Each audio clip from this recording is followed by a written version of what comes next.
Olá, eu sou Naruna Costa. Bem-vindos à nossa série Salas de Sonhos. Nesse episódio, o professor Máximo Barro irá falar sobre um dos cinemas mais lembrados da Cinelândia paulistana, o Cine Metro. No segundo bloco, teremos o prazer de conversar com dois fotógrafos da nossa metrópole. O lendário fotógrafo Joel Lalaina, cujo trabalho de registros das salas de cinema do centro por volta dos anos 1980 é até hoje uma referência. E o fotógrafo Vanderlei de Oliveira, um veterano profissional que dedicou seus cliques ao cinema e aos anônimos rostos das ruas de São Paulo. Por fim, Maria Lúcia Carneiro lembra do dia em que, quando garota, o cinema saiu da tela para entrar na sua vida. Uma ótima sessão para todos.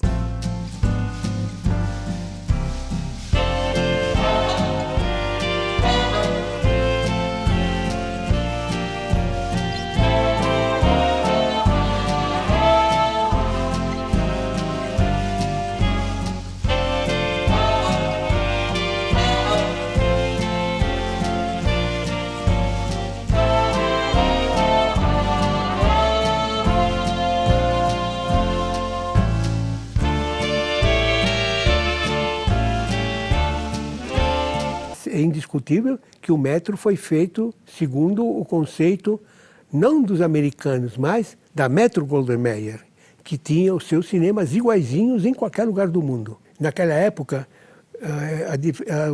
a distância entre o Cine Metro, entre o Cine UFA, o Arte Palácio e o Metro, era enorme, tanto que eles diziam dos dois lados da avenida. Imagina, é insignificante isso, né?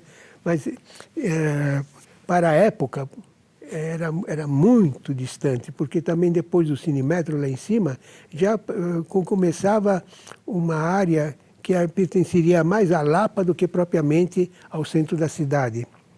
Ele foi feito em 9 meses. A concepção do UFA, do Arte, era uma concepção de Bauhaus. As paredes lisas, com um outro alto relevo, etc. A do Metro era toda meia curva, principalmente a parte de trás, que era assim, já nesse formato de uma concha. E todos estavam acostumados aos cinemas em retas de 90 graus. E, de repente, esbarram em curvas que não eram nem de um lado nem do outro, eram retas, portanto, não tinham nunca 90 graus. E alguém, contam também, que alguém chega para o gerente do Metro e diz: mas, Deus, por que faz assim, não faz assim como nos outros? Ele diz: o seu ouvido não tem esse formato, o som é melhor. Era uma inverdade que tornava-se uma verdade indiscutível, né? É igual ao seu ouvido, que não é reto, é curvo, né? Porque existia uma cortina de voal, que abria, depois uma cortina de veludo, e só então é que você via a tela. Era uma espécie de ópera pré-wagneriana, né? Essas coisas todas que nós estamos vendo em cinema, o Wagner fez no seu teatro. A plateia de Bayreuth era inclinada, todos assistiam e todos ouviam. Não tinha camarote, todos eram igual. Quando Dom Pedro II anualmente ia assistir todas as óperas de Wagner lá, ao lado dele estava sentado um alemão que não tinha nada de Sua Majestade. Tinha dinheiro para comprar a cadeira ao lado do imperador. E nem sabia que ia sentar ao lado do imperador. Acabou. Né? Era democraticamente as coisas. O cinema também democratizou em relação ao teatro e democratizou muito. Mesmo na área que você pisava, não era só o tapete na área que você andava, mas na área que você pisava. E as poltronas, elas já começavam a ser muito mais condescendentes com você, não é? Você está sentado no cinema, quando você senta no teatro, você senta e acabou. Agora, no cinema, onde que a pessoa que estava ao teu lado podia sair antes de você, ou no meio da coisa, você tinha que fazer assim, não é? Para a pessoa passar. Já no Cine Metro, quase que dava para passar sem o importante da licença. O Cine Metro foi o primeiro cinema a ter ar refrigerado. Embaixo, nos jornais, né? Cinemetro. Antes de dizer o filme tal, antes de dizer Greta Garbo, no frio ou no calor, a temperatura sempre igual. Se tivesse a 13 graus lá fora, quando você entrava no Cinemetro, não era 13 graus, era 37 graus. Veio a lei do 8x1. A cada 8 filmes estrangeiros, a obrigatoriedade do cinema era projetar um filme brasileiro. E o Cinemetro teve que se render, não era mais filme da Metro, agora era 8x1. Então, eles colocavam, e isso era discriminatório, eles colocavam um cartaz grande na porta, antes de você comprar o ingresso, dizendo em vista do decreto número tal, tal, tal, que obriga as pessoas, que obriga as coisas a usarem o 8x1, etc., eles estavam dizendo o seguinte: se você comprar, o que acontecer lá dentro é problema de você, não é mais nosso. O filme que passar, o que ele estiver mostrando... Eles já anunciavam como sendo o pior. O Cinemetro fazia questão de projetar os 8 piores filmes brasileiros. Ele, a dedo, ele procurava os 8 piores. Uma vez assisti um filme brasileiro no metro, e ele estava fora de sincronismo. Aí me diziam que o projecionista era obrigado a dar a laçada maior, então a pessoa morria e depois recebia um tiro. O cinema brasileiro, então, já tinha essa discriminação, essa cultura da discriminação já... O Cinemetro tinha isso. E era uma coisa de pirâmide assim.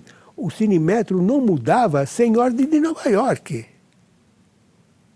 Era eles que diziam, tira ou vai para a segunda semana. Era assim. Era de lá, não era aqui.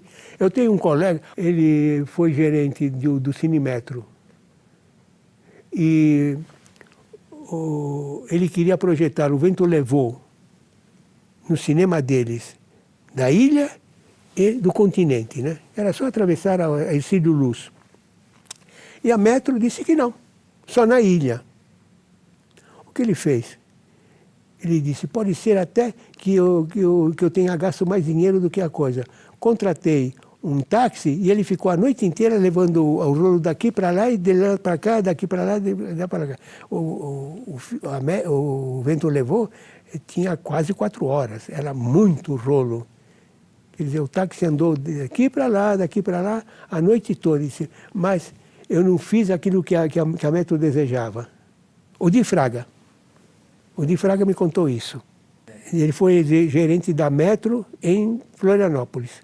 O Cinemetro hoje é uma igreja.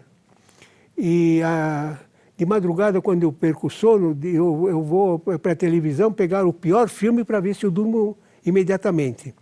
E eu passo pelas várias igrejas que estão funcionando, que estão com as imagens durante a noite. Quando passa por aquele que um dia foi o Cinemetro, que eles fazem panorâmica sobre a plateia, eu me lembro perfeitamente que aqui eu vi o Spencer Tracy com os braços abertos, lá eu vi o Gene Kelly, lá vi o não sei quem. Eu me lembro perfeitamente dos lugares onde eu estava sentado.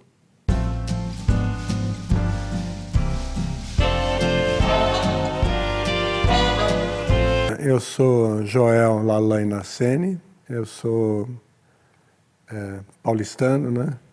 Nasci aqui em São Paulo em 51, portanto tenho 67 anos. Vivi toda a minha vida aqui. Atualmente sou professor aposentado na Escola de Comunicações e Artes, Departamento de Cinema, Rádio e TV. Dei aula mais ou menos uns 25 anos lá, na área de cinematografia, né? Sou professor na área de fotografias, de cinema. A primeira vez que eu fui ao cinema, às vezes é difícil lembrar exatamente, né? Mas eu tenho memórias da região que eu vivi muito tempo na região de Várzea do Rio Pinheiros, né? Então ali a gente tinha próximo uma série de cinemas na Rua Augusta, que subia em direção à cidade. E então, a memória que eu tenho é dos cinemas da Rua Augusta, né? Tinha um, pelo menos, que era o Cine Paulista, ali entre a Augusta e a Oscar Freire, e era um cinema, digamos, perto da minha casa. Então, a memória que eu tenho é de ir ao cinema de ônibus e poder voltar a pé do cinema, conversando com os amigos e tal, né? E voltar a pé para casa. Então, toda essa região seriam os primeiros cinemas formais, né? Mas também acho que a minha geração ocupou muito o cineclube. Então, a sala em si seriam essas formais da cidade e tal, mas a gente também assistiu muito cinema em casa, né? Alguém alugava ou tinha um projetor, alugava um filme. Então, eu tenho memórias antigas também do Clube Pinheiros, onde também tinha uma espécie de cineclube, onde se passava filme todo fim de semana, e cinema dentro de casa, né? Com cópias em 2 rolos 16 e tal, assistido com pouca gente, família, amigos e tal. No cinema formal, antes dos filmes, passavam coisas muito chatas, né? Tipo Complemento Nacional e tal, e às vezes alguma coisa muito legal que era o Canal 100, que era sobre futebol. Isso era imperdível, né? Assistir. Mas no cineminha do clube, por exemplo, eles, além do filme de longa-metragem, eles passavam seriados como Flash Gordon, Tarzan e tal, que cada semana a gente tinha que lembrar do filme que passou semana passada e ir acompanhando. Isso era muito legal. E esse tipo de filme também dava para alugar. Eu lembrei primeiro do Cine Paulista, mas talvez mais antigo e tal, de cinemas formais, né, de salas. O Cinemetro tinha uma matinê, acho que domingo, né, pela manhã, com desenho animado, Tom e Jerry e tal. E isso, para mim, era um programa incrível, né, de vir para a cidade com meu pai. E assisti Tom e Jerry. Meu pai era um cara que tinha morado fora antes de eu nascer e tal, então ele curtia muito a cultura norte-americana. Os Tom e Jerry antigos a trilha sonora era George Gershwin, que é um super som, né, assim, de jazz e tal. Então a gente estava vendo cinema para criança, né, colorido, super bonito e tal, desenho animado, e um som que vai acompanhar toda a vida, né, o mesmo tipo de som que vai aparecer no Manhattan, por exemplo, do Woody Allen, né. Cinema é muito diferente de outras artes, né, de relações de outras culturas. É algo que é arte e é indústria, né? Pode ser uma situação só de entretenimento, né? Você pode estar no cinema só para se divertir, né? Mas o que você apreende ali só acontece ali. Existe um momento de sintonia entre o som, a imagem, que só acontece no cinema, né? Poderia falar, mas no teatro também é. O teatro tem outra coisa, né? É gente ao vivo com gente ao vivo. Mas, assim, o tempo todo que você está no teatro, você fala, eu estou no teatro, né? O refletor está lá, né?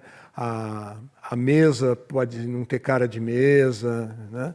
Mas quando você está no cinema, você embarca na história, você está dentro da história. Então, é um sonho produzido para você viajar no coletivo, né?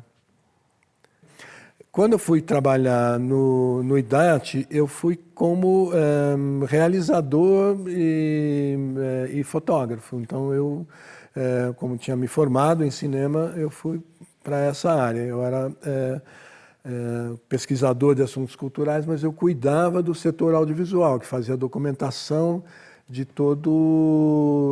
das áreas de pesquisa, né? Então, enfim, fotografei muito teatro, fiz filmes para o IDAT e para o Centro Cultural.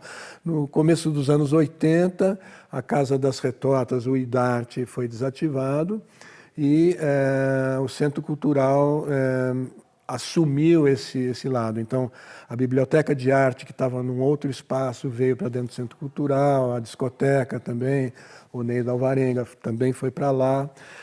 E o Centro Cultural, então, tinha uma dinâmica um pouco maior de trabalho e tal. E aí, já no IDART, e eu acho que depois lá eu fiz várias pesquisas ligadas a cinema. Por exemplo, com a Olga Futema, que esteve até pouco tempo na Cinemateca, né? Fiz uma pesquisa sobre diretores de fotografia também, né? A gente fotografou vários diretores de fotografia na época, né? E aí, num determinado momento, o Inimar Simões, que é o pesquisador, né, dessa pesquisa, Sala de Cinema, chamou a gente lá do setor audiovisual, conversou comigo, para fazer essa documentação das salas de cinema. Eu não me lembro quanto tempo a gente trabalhou nisso, né? Mas fomos a muitas salas já deterioradas, algumas em funcionamento, né? E a época era uma época em que os cinemas de rua estavam morrendo, né? Talvez na pesquisa mesmo a gente consegue saber quantos cinemas já estavam fechados naquele momento e quantos ainda estavam por fechar, né? Hoje acho que temos uma retomada, né, de uma qualidade no cinema de rua e tal, né? Mas na época das fotos, né, a gente começa a ver cinemas bem abandonados mesmo, né? O caso clássico aí, o Marrocos, por exemplo, que era um cinema com uma decoração muito interessante, assim, meio árabe, né, com as luminárias, o hall, muito espelho e tal. Ele já estava, eu acho que fechado, porque, por exemplo, a foto que a gente fez do Marrocos era só desses detalhes, né? Tem o hall de entrada, por exemplo, coisas assim. Então, alguns cinemas nesse momento das fotos tinha por exemplo, não sei se chamava Império, né? A gente chega no local do cinema, tem a posição da tela, não tinha mais teto e um terreno baldio, né? Uma outra sala que a gente fotografou era um depósito de móveis, né? Uma outra sala era já uma igreja evangélica, com as poltronas, tudo no lugar e tal, mas não tinha mais filmes, né? Então, muitos estacionamentos, né? Muitos ambientes nos bairros virando estacionamento. O Oasis, por exemplo, que era um cinema em Pinheiros, que eu cheguei a frequentar, né? Já era um estacionamento. E tinha uma super decoração também, o Oasis, né? Então, essa parte, né, dos espaços, né, era um pouco triste. Isso aí era já mais difícil de encarar, porque, bom, tem uma atividade cultural aí que está indo para o espaço, né? Não tem uma cultura de país, de estado e tal, com relação ao cinema, onde que outros lugares têm, né? Para não ficar nos Estados Unidos, você tem Índia, você tem Nigéria, você tem França, você tem gente que aposta na sua indústria cultural, né? Que faz cinema para o povo. Então, imagino que nesses locais ainda tem cinema de rua, cinema ao ar livre, cinema, né? Porque eu acho que essa situação das pessoas irem juntas fazer uma coisa é muito diferente do próprio assistir a qualquer coisa, né? Todo mundo junto. E depois você tem que conferir se aquilo que você sentiu é parecido com o outro, né? Então, essa sensação que você tem dentro do cinema é no cinema, não é em outro lugar. Então, se ele é bem cuidado, né, ele vai rolar. Se é mal, assim, se só tem um interesse econômico ali e tal, alguma hora esse econômico vai embora e não sobra nada, né? Eu sou o Vanderlei de Oliveira, tenho 6.1, 61 anos, e nasci no bairro do Brás, em São Paulo. Eu nasci, me criei até a fase adulta sobre uma sala de cinema. Como eu disse, eu nasci no bairro do Brás e toda noite eu morava no primeiro andar de um prédio que tinha uma sala de cinema embaixo.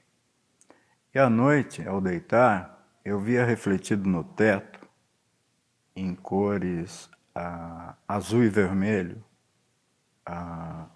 o neon do cinema Roxy. Meu pai, Gentil de Oliveira, foi fotógrafo na cidade de São Paulo durante quase 80 anos. Então, obviamente, meu trabalho, meu ofício, eu herdei do meu pai. Eu sou fotógrafo desde os 13, 14 anos. Eu lembro que meu primeiro registro na carteira profissional eu tinha 14 anos de idade. E exerço esse trabalho até hoje. O cinema eu tinha que frequentar até por obrigação todos os dias. Eu não sei por que cargas d'água, faltava água semanalmente no meu prédio. E eu lembro que antes de ir para o colégio, no início da tarde, eu descia na sala de cinema e ia até a cabine de projeção, porque lá havia um banheiro para os funcionários. E como o cinema tinha poço artesiano, nunca faltava água. Então, o meu primeiro cinema Paradiso, ele é do Cine Roxy. Eu estou ali tomando banho e escorrendo água sobre os olhos, eu via nas janelas os 3, 4 projetores grandes de 35mm projetando os filmes, né? E o barulho, eu nem ouvia, compreendia direito o som do filme, porque o que eu ouvia era o barulho dos projetores. O cinema me iniciou em muitas coisas, e a fotografia. Eu só entrei para a escola quando eu tinha 10 anos de idade.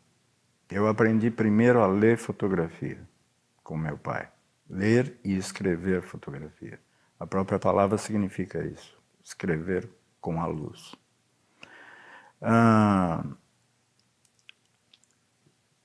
Quando eu nasci, meu pai já tinha 60 anos de idade.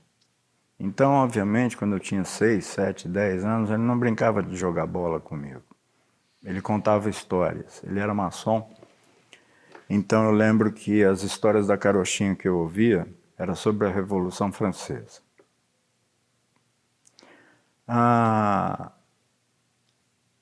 O cinema, evidentemente, nesse período, os filmes que se passavam no Roxy eram da indústria do cinema de Hollywood, né? Então eu via muito filme de cowboy ou musicais da Metro, né? Eu frequentei 2 tipos de sala de cinema. O bairro do Brás tinha várias salas importantes na cidade. O Roxy é um, ele tinha quase 1000 lugares. Quase em frente ao Rox tinha o Cine Universo, com 1.500 lugares. Havia uma sala gigante, que é o Cine Piratininga, um pouco mais além. Ele tinha mais de 2.000 lugares, né? Já frequentando as salas de cinema do centro era diferente a sensação.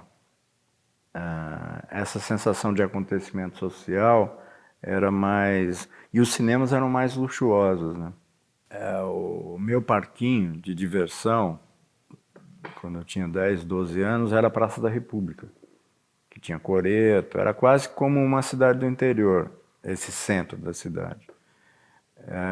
Esse centro da cidade era chique. Esse centro da República, da Cinelândia, era onde tinha as livrarias, onde tinha a vida cultural da cidade. Então também era um acontecimento social por causa disso. Onde tinha o Teatro Municipal e os teatros, os restaurantes, a boemia, né?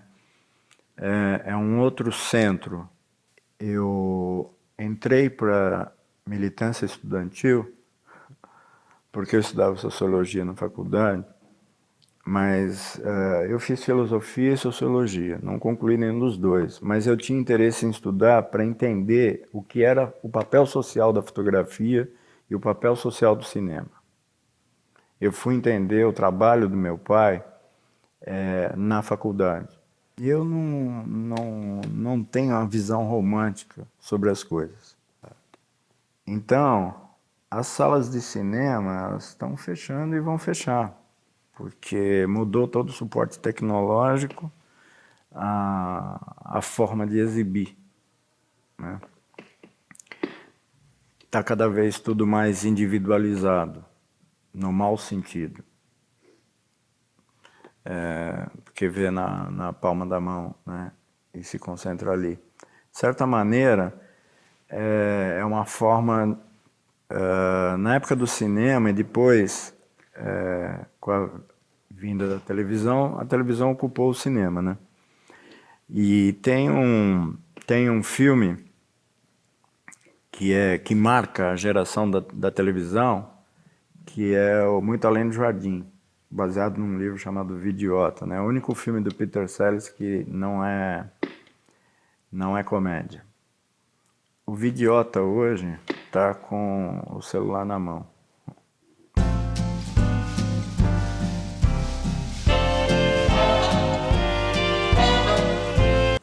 Eu sou Maria Lúcia Carneiro de Freitas Bueno. Eu completo agora em julho 70 anos de idade. Eu nasci em São Paulo, capital. Eu me lembro que a primeira vez que eu fui no cinema foi com meu padrinho. Ele chamava-se Flávio, era irmão do meu pai, e ele me levou no Cinemetro. E eu fui na sessão de Tom e Jerry. Eu devia ter menos de 5 anos, eu era bem pequena. E eu me lembro assim que era assim, era um super passeio, sabe assim, minha mãe me produzia, botava vestidinho, sapatinho, lacinho de fita. Eu ia toda enfeitadinha, pirilampa para o cinema e feliz com ele. E a sessão era às 10 da manhã, era matinê. E assim, o domingo que ele me levava nesse passeio era assim, chegou aquele domingo, era o domingo feliz da minha vida. Eu tenho uma recordação muito boa disso. E aí era o Metro, que hoje em dia é uma igreja, né, evangélica, virou uma igreja. Eu não sabia que o Metro virou uma igreja. E eu frequentei muito o Cinemetro, aqueles cinemas todos do centro, muito tempo. Até vir a ter cinemas na Rua Augusta, como Regência, que eu me lembro, Majestic, mas depois mais lá em cima o Cine Astor, que já ficava ali na Paulista. Mas até ter todos esses cinemas era um centro que ficava ali a cultura, né? Eu gosto de cinema e gosto muito de ir ao cinema, e eu acho assim que tem filmes que você tem que assistir no cinema e não naquela telinha pequenininha, entendeu? Porque perde muito da emoção, né? De uma tela grande. Eu acho que perde na TV. Eu gosto muito de ler, não é? Então, a leitura é uma coisa que te transporta, para os lugares, você conhece o mundo muitas vezes através da leitura. Mas aquilo é uma coisa assim entre você e o livro. E quando aquilo vai para o cinema, aquilo ganha vida. Inclusive, eu tenho uma história bem interessante. Quando eu fiz 15 anos, eu debutei, que era... Todo mundo debutava, tinha aqueles bailes de debutantes gloriosos, grandiosos. E como eu era sócia do Paulistano, eu debutei no Paulistano, com a minha turminha de 15 anos. E quem estava visitando o Brasil naquela época era o Troy Donahue, do filme Candelabro Italiano, um filme famosíssimo. E depois teve uma música que justamente que passou no filme Candelabro Italiano, onde o Troy Donahue podia escolher alguém para ele dançar, né, uma parte dessa música. E ele foi e me escolheu. Então, assim, para mim, aquilo foi... você imagina você com 15 anos sendo escolhida por um artista famoso na época de um filme, sabe assim, que foi assim, uma grande bilheteria, te tirar no meio de várias debutantes para dançar com ele. Alguém da tela, né, se materializou ali para mim, ó.